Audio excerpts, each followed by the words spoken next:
وفاة الفنان طارق الأمير. من هو؟ وكم عمره؟ وما سبب وفاته؟ لكن قبل ذلك، لا تنسى الإعجاب بالفيديو والاشتراك في القناة، فضلاً وليس أمراً. رحل اليوم الأربعاء الفنان طارق الأمير عن عالمنا بعد صراع مرير مع المرض، في خبر صادم للجمهور والوسط الفني المصري.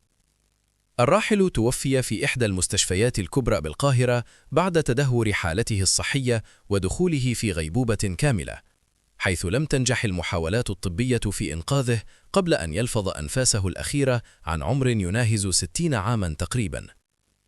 طارق الأمير كان ممثلاً ومؤلفاً مصرياً، بدأ مشواره في عالم الفن منذ التسعينيات، وترك بصمة واضحة بأدواره الثانوية في السينما والتلفزيون.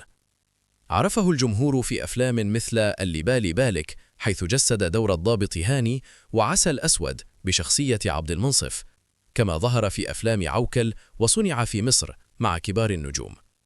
إلى جانب التمثيل، شارك في كتابة عدد من الأفلام مثل كتكوت ومطبع صناعي والحب كده.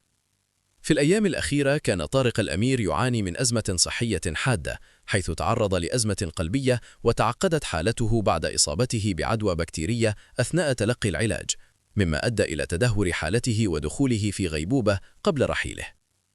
وأعلنت أسرته أن صلاة الجنازة ستقام بعد صلاة الظهر في مسجد الرحمن الرحيم، على أن يدفن الراحل في مقابر العائلة في 6 أكتوبر بطريق الواحات، وسط حضور الأقارب والأصدقاء وزملاء الفن. اللهم ارحمه رحمة واسعة، وأسكنه فسيح جناتك، وألهم أسرته الصبر والسلوان. إنا لله وإنا إليه راجعون.